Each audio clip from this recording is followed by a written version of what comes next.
I must say that. Hey there. Hey, So, just wanted to welcome you to this interview. I'm Max Guttman, and I run a blog, manage a blog called Mental Health Affairs. It's a blog for the prosumer, people with lived experience with mental health issues, who identify with mental health issues, and also our professionals. And I run a private practice, therapy practice, and have a couple hats in the mental health community. So I was interested when I learned about what you folks do, what you're doing, and I wanted to disseminate it as best as possible, given what I read. And I'd like to hear more from you. So if you could introduce yourself. absolutely. Well, thank you for having me today, Max. I'm Dr. Lisa Pion-Berlin, but people just call me Dr. Lisa. I'm Okay. the president and CEO of Parents Anonymous, Inc., which is one of the oldest family strengthening organizations in America. We envision a just society where diverse parents, children, and youth thrive in resilient families and communities. And we do that through direct evidence-based direct services. We do that through advocacy. We do that through peer support. We do that through research. We do that through collaboration at the community level, at the county level, at the state level, and the national level. Okay. Parents Anonymous has always been a trailblazing organization, started by a mom who was struggling with many mental health issues, drug and alcohol issues, parenting issues, who basically walked into a mental health clinic one day in LA and said, help me, help me. They put my kid in foster care. I can't handle her at all. And when she went to see another psychiatric social worker, as we were called in those days, right? This is 1969. And she said traditional therapy was not working for her. And how can there be understanding unless I sit around the table with other parents like me who have lived experience, who have a history, which may include mental health, drug and alcohol abuse, domestic violence, etc., the complications of what make us first human beings before we even become a parent. And that was the birth of Parents Anonymous, the original support group, which was never about blaming and shaming, labeling. We'll even use possessive pronouns. We won't even use the word client because the root word of client is beggar and cheat. That's why medicine never used it and uses patient. We don't label people.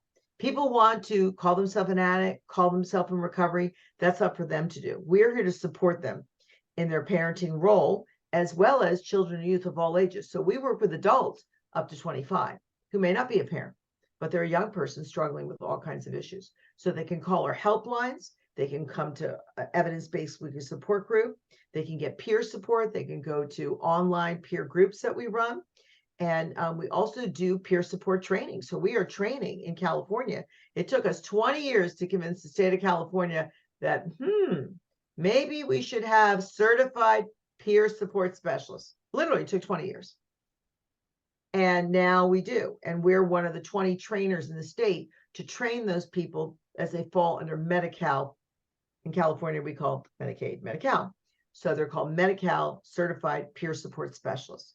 We employ them, but we recruit people. We help them. They go through our 80-hour training. We help them prep for the test and pass the test.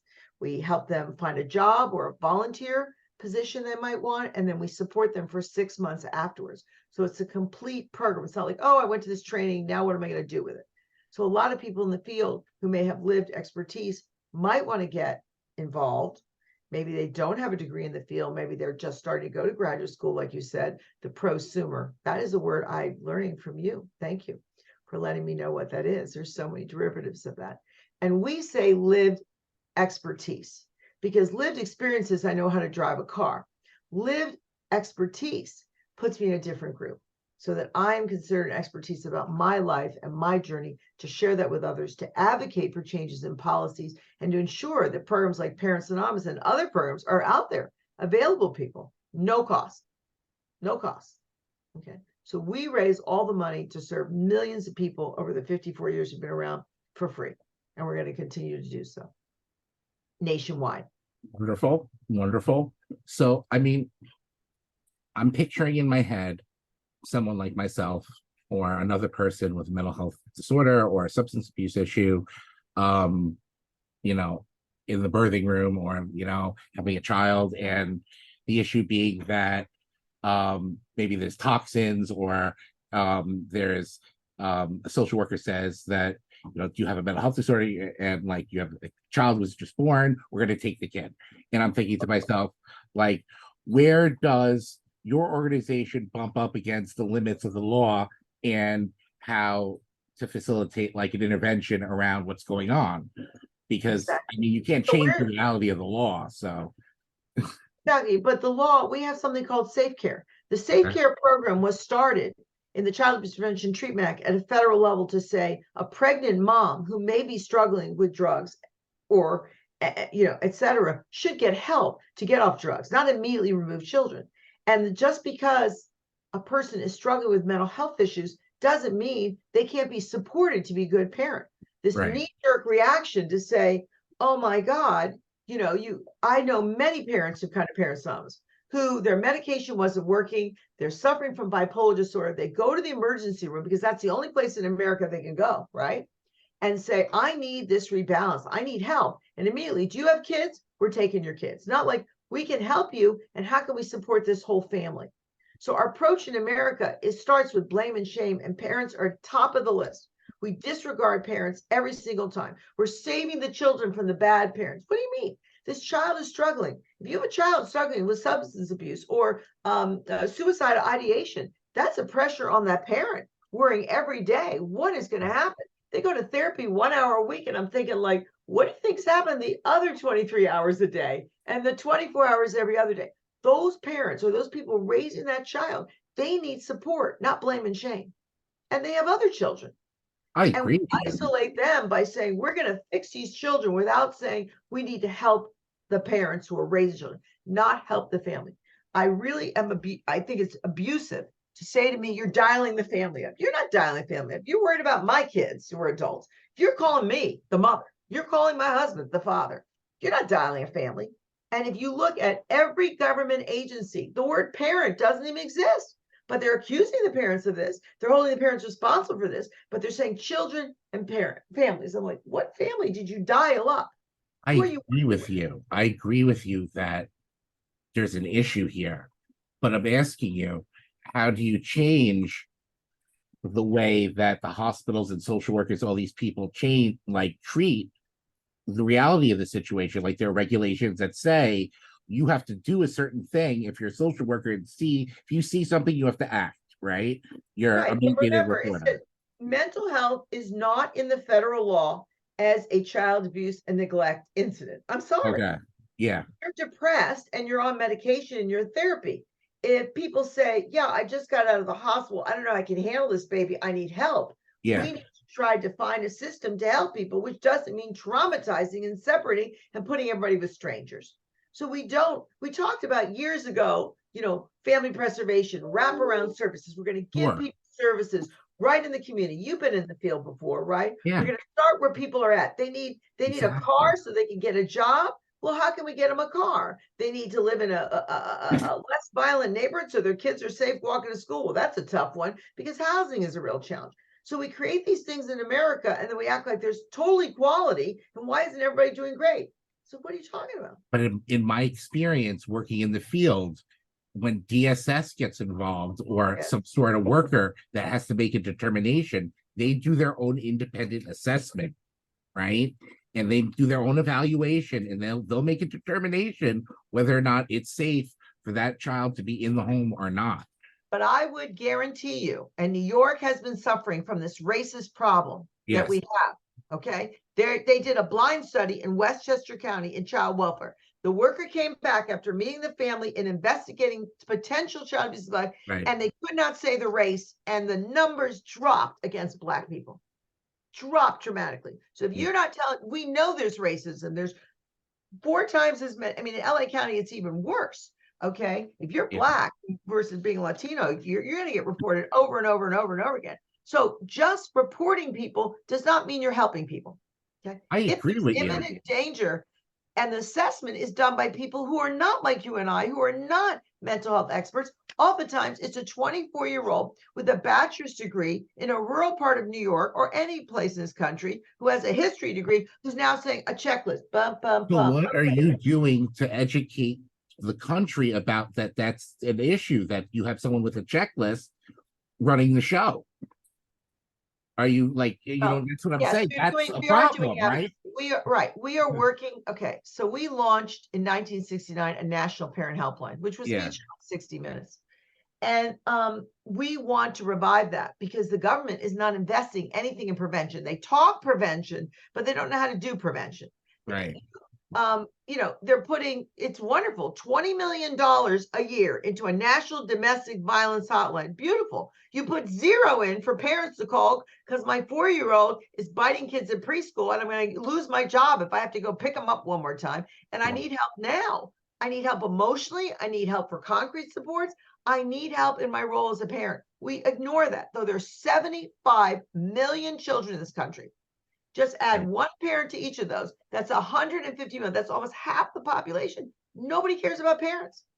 Parents Anonymous has been beating this bush for 50 years. Oh, we have a bill. We're going to save those children from the bad parents. I'm like, well, what about helping the parents who want to change? It's And people awful. are doing, I'm not saying people aren't doing behavior that's unhelpful or harmful, but the question is there's a degree. The problem is the child welfare system has just become a family snatching system. Okay, where Black and brown families automatically knee jerk, let's separate, let them I've say, seen it. and you're It's providing true. no help. It's true. It's You're true. probably not. And mental health is so complicated. No parent, wants to go to the emergency room and say, my meds aren't stabilized. My psychiatrist won't call me back. I need to come. You need to help me now. You have 2 little kids with you. What are we going to do with them? They don't even think, do you have a grandmother? Do you have a relative? Do you have somebody they could be with while we're helping you? What bravery you had to go to the emergency room as a parent today. My son did a documentary called Failure to Protect. You know what he told me? He's 36 years old. Mom, I will never take my child to emergency room because they're just going to snatch my kid, even though I'm white and I'm male. This country treats parents as though they're a commodity. They're not a value. At Parents Anonymous, we say the future depends on parents. And we are training parents to be advocates who go to Congress and testify, go to legislatures and testify, and challenge those policies that are so discriminatory against the parents. You're not accusing the child of abuse and neglect. You're not accusing a family. When the school says, oh my God, this kid's homeless, and they're calling the hotline in New York, well, what's the point of that? The kid's homeless now. The mom lost her job, lost the car. How are you helping people? You're reporting them because they're homeless, and every child, oh no, we don't take children away just because they're poor. Look at the data. It is not true. We don't take people more likely because the color skin. Look at the data. It's not my belief system. It's the facts in every state in this country. And they know it. So I agree. Because the courts are not monitored like the criminal courts. In the criminal court, you just can't say, oh, I really think that mom is not capable of handling. You'd have to get a court order. You'd have to go to the prosecutor and say, that bruise is not a regular bruise. That is a broken arm. And the x-ray said, and the doc said there's 12 breaks and this abuse situation, and we need to put a security hold. And then it's going to go through the criminal system. You have to have evidence. It's not your opinion.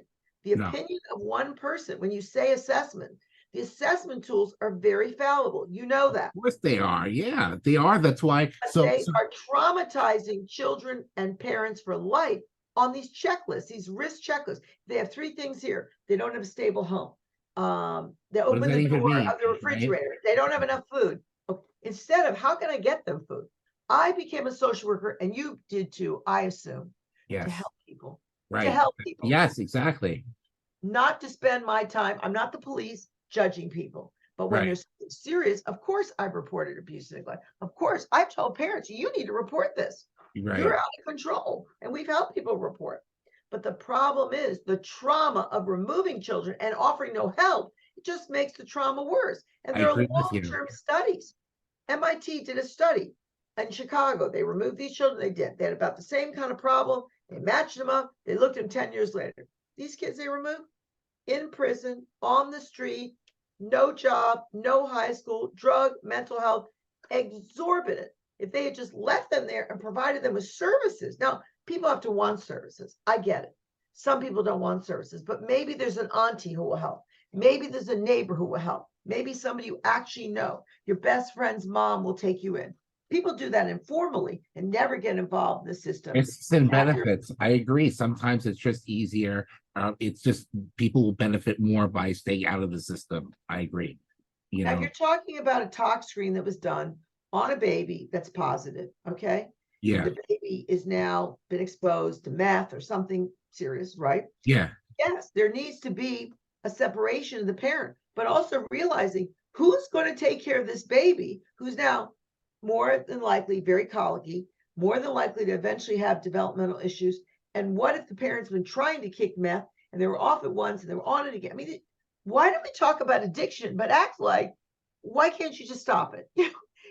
We clinicians, we talk about these things, we understand the intricacies of domestic violence, but the first thing people say is, why did you stay with that guy?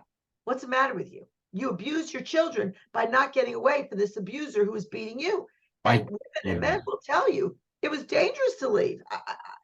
I would be on the streets. He or she would follow me. I've been knifed before. Are you listening? The police come sometimes, but not the time he's pulling the knife on me because I can't get my phone and you don't know it. Why didn't you file a restraining order? There is no perfect answer. I guess my question is, what do you folks do in these situations to educate and make the best out of the situation? Well, first of all, we're about supporting the empowerment journey of the parents. Sure. Because education is, yes. And we talk to parents all the time about how to calm yourself down if you got to go to court, how to keep paperwork organized, literally, Cool. How to go into like a family team meeting and ask for what you need and document what it's about. Take your phone out, take pictures. I mean, literally, we have parent advocates who go, parent partners, parent advocates who go to these meetings with their parents and say, don't be afraid, you have a right to take a picture. Because the next time they come to court, they don't even present to the judge. The parent's doing better. The parents think they have their day in court. They're just sitting in court. They don't talk to a judge. All the deals are made behind the back because there's no evidence. It's just a bunch of hearsay. Yeah. Criminal courts don't work that way. You can't say, oh, I think Max is just not a good person. Who would listen to me? Nobody would listen to you. They just say, well, you have some opinion about Max. Who cares? Who are you? Oh, I think Max looked at me wrong. Well, so what? Do you have a bruise? Did he hit you? Did he assault you? I mean, if we're not related, you know what I'm saying? Sure. Nobody takes this seriously. But in this other world, we're trying this whole 150 years of classism, sexism, and racism has all been about, we are going to judge parents, particularly of color, who are poor, and particularly women. And we're going to hold them to a standard we decided, and we're not going to help them along the way. And we're going to blame them and shame them for everything. And people have spent years doing that, years. I had people say to my face, oh, no, we don't let anybody leave the court homeless. I said, do you want her name and phone number? Because I have a picture of her walking away from the courthouse with her child, and she had been kicked out of her trailer because she couldn't afford it. And she had nowhere to sleep her head that night. Shame on you. How do you sleep at night?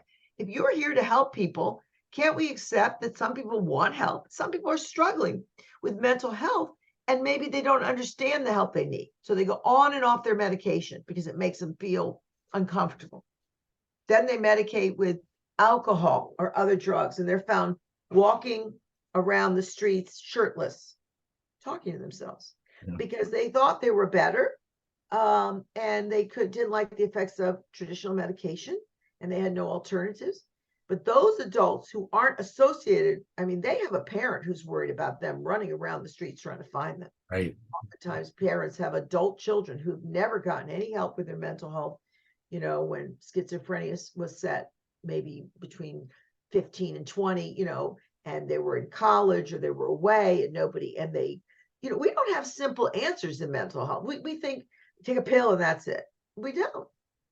It's a long-term struggle for people to accept themselves and figure out what are those things and that's what we do in Parents Anonymous in the group. We teach mindfulness, meditation. So we're about, where are you at? How can we support you so you can get from here to there to there? You want to go to college, you want to finish your high school diploma, you want, you want to have joint custody with your children.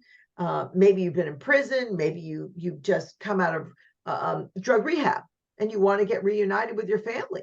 So you did this whole journey to get clean and sober, and everyone wants to keep you away from your children. Well, that would drive any mother or father to want to drink again. That's why I brought it up. That's why I talked about that example at the very beginning. It's heartbreaking.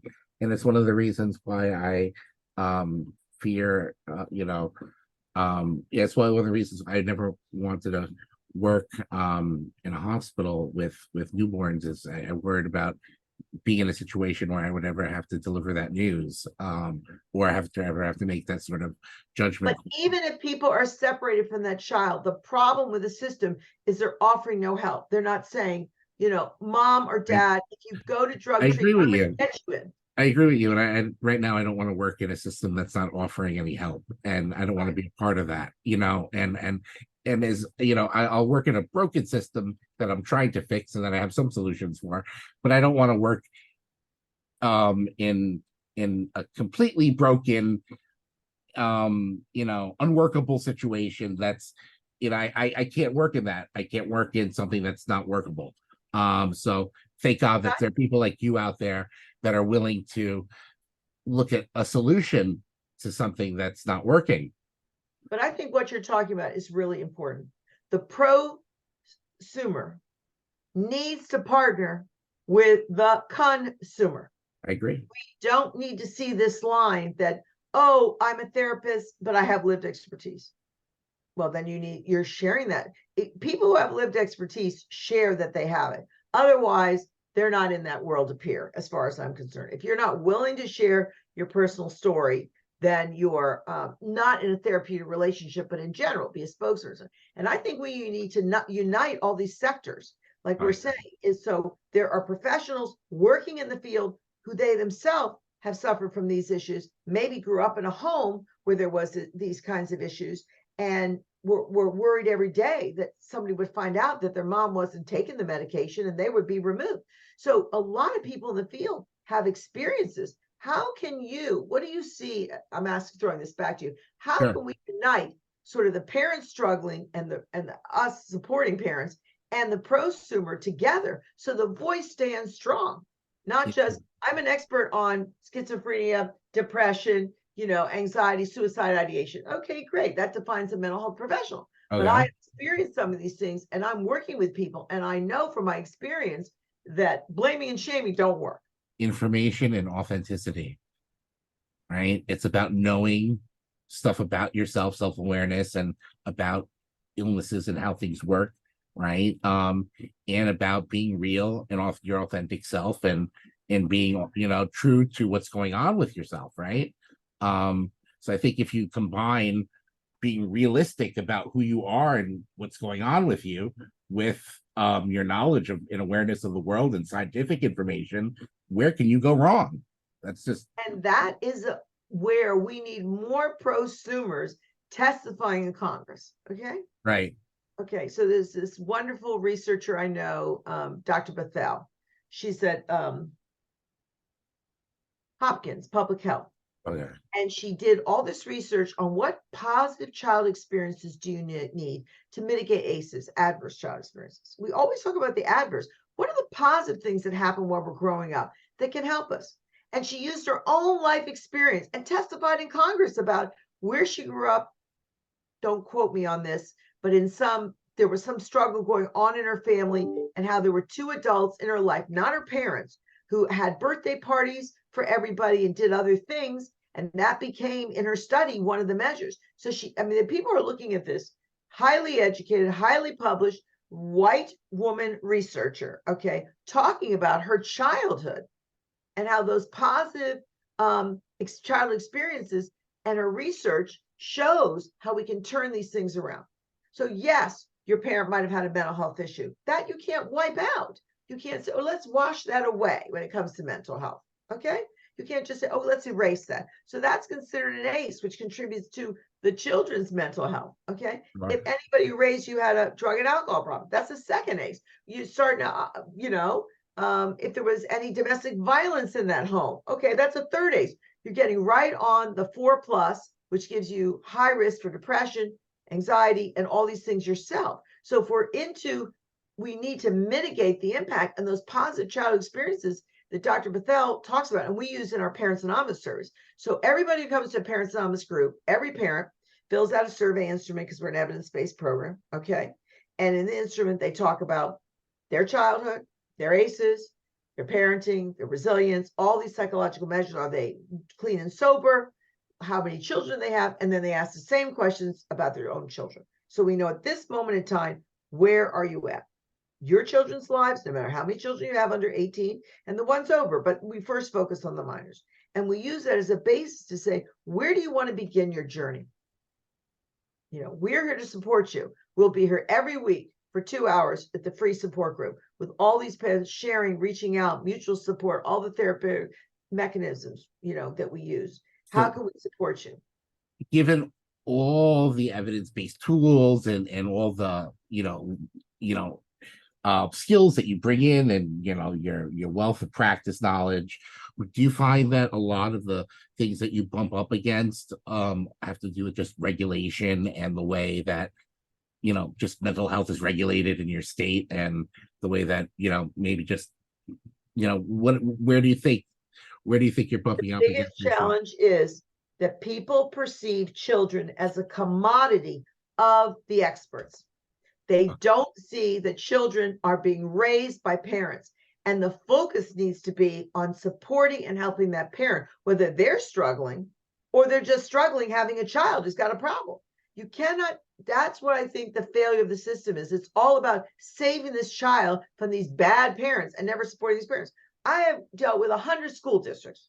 First question I ask is, what are you doing to work with parents? And they look at me like, well, that's not our concern. Literally, they will say that, licensed clinicians to my face. That is not our concern. Whether you have a drop-in center or this kid is getting counseling in the schools, they're bringing mental health services into schools. Well, that's a whole stigma. No kid wants to go down the hallway and everybody knows they're leaving math because they're going to a therapy session. I mean, you and I both know this is a very private world in which we respect, not just through HIPAA, but people's choices that we don't want everybody to know. And why would you take them out of math class? Because the parents then complain their math grades go down. Why aren't the services more available after school, in the evening, in the park, where the kid feels comfortable, and involve the parent in a very positive way? Not, oh yes, we make the parent come to family therapy. I'm like, you make the parent come to therapy. Are you supporting that parent about their kid who's suicidal, who's bipolar, who's just was arrested for shoplifting? Are you giving any support to that parent? So the mentality of mental health is that we only see this one disease in this one person, and we're here to fix it. We don't even though we teach family systems. Who didn't go to grad school and learn about family systems, right? Sure. I mean, we've been talking about that forever. People live in a family, and how can family support? I was the family specialist on an ACT team. I know. Yeah, sure. So, but we don't act that way. We still act, we're going to fix this kid, and we're going to make sure this is available 1 hour a week, and the rest of their life and whatever else they're doing. I mean, we try to do all kinds of things outside Parents Anonymous groups. We have support. So kids and youth go to their separate groups based on their age, and parents go to another group. It's all done online now. So we'd love to do groups in New York. Oh, okay, cool. That's a second home to me. Is it? Yes. My husband is a New Yorker. Oh, nice. And my mother and her family, when they fled from the Nazis, lived in New York. My mother spent her teenage years in New York, went to college in New York. So really? New York is a second home. Wonderful. Good to hear that. So I mean, Marshall, and people talk about prevention, and yes, we provided some clothes, and yes, we have a family resource center, but what are the services there? Clothes, food, that's essentials. Okay. But what about our mind, body, and soul?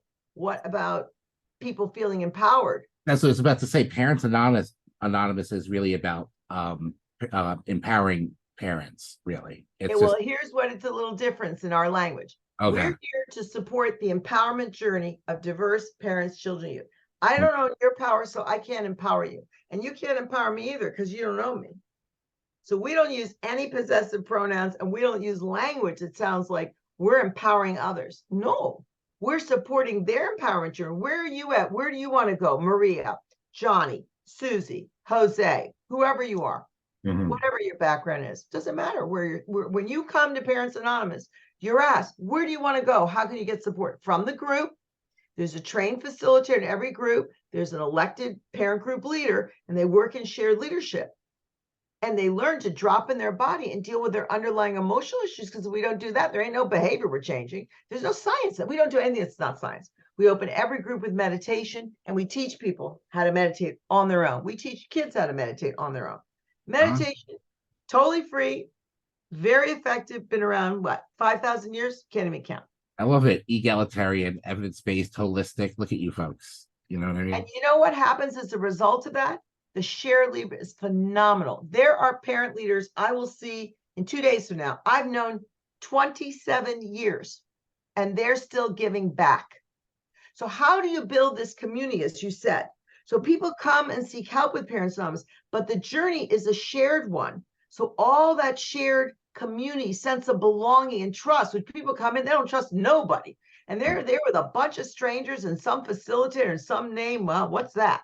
And but as they go through the journey and they get the love and support from one another, they're there for the next 100 years. Whether I see them, never know them or not, they're giving back in their community. They're standing up to the school council. They're going to get elected to the state legislature, and you name it, on and on. And they're going to be the change agents of the future. And that's why we say resilient families and communities, because it's also at a community level. We've worked with employers to get them. Could you give the parent off? We've taken them to Washington to go testify in Congress. Really? This is impressive. I'm going to pay her. I'm going to pay her way. I'm going to not take her wages away. When we ask parents to act as leaders, we ask them, we either give them a stipend or pay their costs so there's no economic burden, because I'm here in my paid job. Yeah. Okay. I'm not here as a freebie. And the same thing for parents. So we model parent leadership and shared leadership in everything we do, from our board to our staff. We don't decide to do TV interview. We don't decide to do a podcast. We don't decide anything without parent leaders. So we have a national parent leadership team, a California parent leadership team, and in some states we've run some other teams over the time. And those parents. So who allowed who? So okay, very cool. That's amazing. Absolutely amazing. Those parents speak their lived expertise, but we also support them in that journey. We don't just serve parents up to Congress. We prep them, we support them. Yeah. Listen, when Elizabeth decided to be on the Today Show with me, I asked her 14 times, are you sure? Did you sit down with all the kids and your husband? Middle class, white, suburban mom who lost it and hit her kid with a spoon, was reported to CPS. Yeah. And the kid was not removed because she was middle class. But she was found Parents Anonymous, changed her life, became a social worker, worked for the system. Okay. But before all that happened, the Today Show wanted to do a special. And they asked us to be on it. Of course, we're like, but I said, people are going to see you on national TV and they're going to judge you. And everybody's not going to be happy. So I'm here. I'm going to call you 14 times. You can call me anytime, day or night, because that support is so critical. We always get that. We always get somebody has your back. Your first job you had, somebody have your back, Max? Somebody say to you, hey, this is really good. Hey, don't say that in that meeting. Hey, I'm here for you.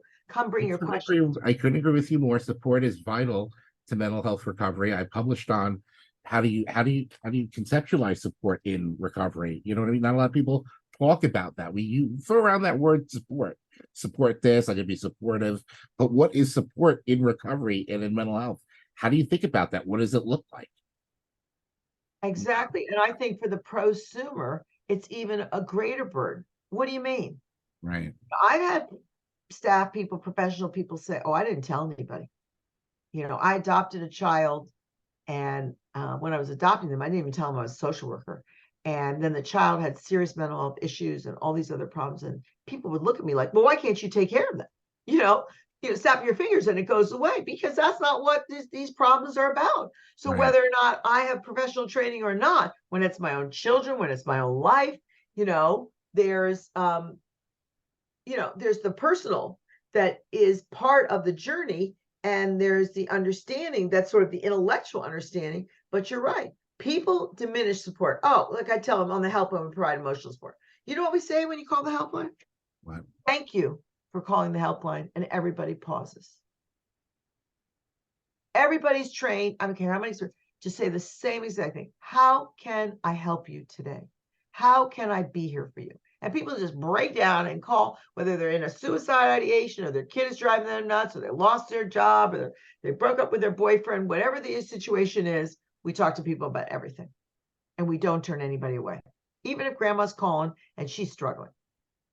Okay, because we don't pass people off. We don't just say, oh, we'll switch you to 988. We can handle any kind of suicide. Call our national helpline as well as our California Parent Helpline, which really emerged during COVID. It was very timely. So Antonia Rios is the chair of the National Parent Leadership Team. She's Native American, she's Latin, 7 children, journey through Parents Anonymous. She went to the governor's office, told her story. We were talking about all our services, new governor, blah, blah, blah. Then we went to the Department of Social Services, had this big meeting. 3 weeks later, we're in lockdown.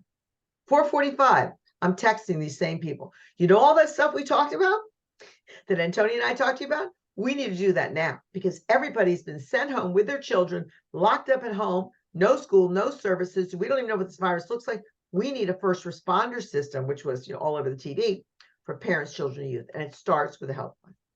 They said, you really up? I said, by 7 o'clock. I said, who's sleeping? I have adult children. They were not with me. So, yeah. But that launched, the governor saying, okay, we're doing this. And in 3 weeks on May 9th, 2020, we launched the California Parent Youth Helpline, which has text ability also, text, live chat, and calling. We have kids as young as 7 calling us. So which led to our podcast. I know we sort of got off track a little bit. Yeah. But the same thing. The reason we wanted to do a podcast is because the word stigma is just all over the place. People think, oh, there's no stigma. Everybody talks about, oh, they feel a little sad, this and that. That is not true. Stigma is like you're saying about support. People either say, oh, well, it's out there, who cares? Or you can just lay it on the line and, oh, look at that celebrity. They just said, they've been in recovery. But a celebrity is different. But we talk, all of our podcast is about acceptance. So giving a voice to those from different communities. That's why we picked influencers, musicians, people from different communities, people who had attempted suicide themselves. They lived. What was that journey about? We don't get to talk to people who sometimes kill themselves and life is over. So what do we learn from that? And they talked a lot. This first group of folks talked a lot about how music was so important to them in their own recovery and becoming the grandfather, even though I was a terrible father. OG Suicide talks about that. I told my kids I was not there for you. I was out there using, selling, illegal everything, tried to kill myself and all this. And now music has brought me, I'm going to be the best grandpa around. It can't replace the father I wasn't for you, but it can heal my relationship with you because you're the father of these grandchildren. It's beautiful. When people shared about being a Black man in this society, being a multiracial, Amina Butterfly, she's a multiracial, growing up in Germany, she was the only brown child in the classroom. And she said she was terribly depressed. So she had these loving parents. One was Caucasian, one was African-American. And I said, well, she said, my parents were great. I said, yeah, but as a teenager, I don't want to tell anybody, I was so depressed. And she has 2 children now. She had a very public divorce. She was on Love and Hip Hop. And she said, now I know I have to take care of myself first, whether it's yoga, meditation, walking, exercise, music. She's a fantastic composer. She said, even if they don't produce my albums, I'm still going to write music. So it was really eye-opening to hear about people in different walks of life talking about this, worrying about their own children. Who are the influences out there? Mike Goodness was talking about, he's got 4 kids, ages 4 to 24, 4 to 19, I forgot. And sort of the different generations. How does he relate to his kids? How does he protect his kids? How does he keep himself, and the competition in his own profession and how that wears on you, strains on you, and et cetera. Are you popular today? Or you're not popular tomorrow? And, and everybody wants you to be happy, and the same pressures other people have. It was to bring in other influencers, other people from different groups, not just the experts talking. And I love that. And I'm curious, very curious, who's your next guest? That's a good question. We have reached out to many politicians who have taken up the cause from the situations in their own families, and we're waiting to hear for them to be on the podcast. That's Representative Judy Chu, Congresswoman Norma Torres, Supervisor Linda Horvath in LA County. A lot of these people are local people we're working with, And we're looking to go bigger and bigger, but we're starting, where we're closest in proximity because we're headquartered in LA County, instead of trying to fly around the country. But anybody who wants to come on, they can come on. We've had parents on, we've had our Vice President of Clinical Services, Dr. Rihanna Pires, talk about different helpline calls we get, what clinic, what people can look for help. And, of course, people need higher levels of care. We refer them to higher levels of care. We also do some individual counseling in some of our areas. We're able to do that. Depends on the funder. But our heart and soul is the Parents Anonymous, the therapeutic principles. And the federal government, I want to say this, there's something called the Federal Family First Prevention Clearinghouse, where they rate programs. Parents Anonymous is the only program in the country that is culture responsive for families of any age child, because there are many programs. You got to have a 6-year-old, you have a kid under 5, any age child, improves parenting, improves mental health, improves substance abuse, and ensures child safety. In the entire country, we're the only one who has that rating. Outstanding. I think that's a wonderful note to end on. You're doing excellent work. Thank you. Thank you for doing the work that you do, all of you. Thank you. Welcome. Can I say the phone number? 1-855-427-2736. And for all you New York advocates, call me, text me. Let's get the state of New York and the governor to stand behind parents by supporting and funding Parents Anonymous under Family First or other funding that they have. Instead of skipping over and saying, oh, we'll just make up a program or that one's okay. We can do things online rapidly. We're an evidence-based program. And my email is drlisa@parentsanonymous.org. Thank you. Thank you, Dr. Lisa. And you hear that, New Yorkers? We got to stand by our friends over there in California. We all got to work together. That's what this is about, working together. Thank you. Thank you for coming on today. Thank you. You're welcome. Appreciate it.